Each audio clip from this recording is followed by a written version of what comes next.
అండి. ఎలా ఉన్నారు ఫస్ట్ థింగ్? సూపర్. సో నాకు తెలిసి విమెన్స్ డేకి Satya is the best gift for every women. Thank you అండి. బికాజ్ అంటే నేను నాకు క్వశ్చన్ ఏం లేదు, I just want to share my feeling. ప్రతి ఒక్క అమ్మాయిలో సత్య ఉంటుంది, ఆ సత్య నాలో కూడా ఉంది. ప్రతి పేరెంట్స్కి అదే బాధ ఉంటుంది, లైక్ బయటికి వెళ్ళేటప్పుడు ఎలా ఉంటారు ఏంటి అని. కానీ నిజంగానే మీరు ఒక సైన్ని క్రియేట్ చేశారు. ఒక హస్బెండ్ అంటే డెఫినెట్లీ సూర్యలా ఉండాలి, ఒక అమ్మాయికి ఫ్రీడమ్ ఇవ్వాలి అని చెప్పి. సో నాకు తెలిసి మీ పెళ్లి గురించి ఎంతమంది ఆలోచిస్తున్నారో తెలీదు. విరూపాక్ష టైంలో చెప్పా, ఇప్పుడు చెప్తున్నా, బావా ఐ లవ్ యూ.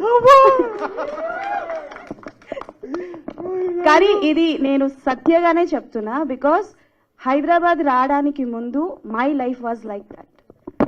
వచ్చిన తర్వాత I make my life and there are so many సూర్యాస్. అంటే లైక్ నేను పర్టికులర్లీ ఒక పేరు నేను మెన్షన్ చేయను, కానీ చాలా మంది సపోర్ట్ చేసిన వాళ్ళు ఉన్నారు అండ్ ప్రతి ఒక్కరిలో ఒక సూర్య పక్కాగా ఉంటారు. కానీ తేజ్ గారు, hats off to you for this character. Thank you అండి. అండ్ సార్ మీకు క్వశ్చన్.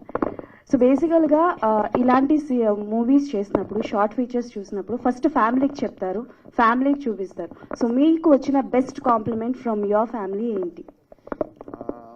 Mostly family members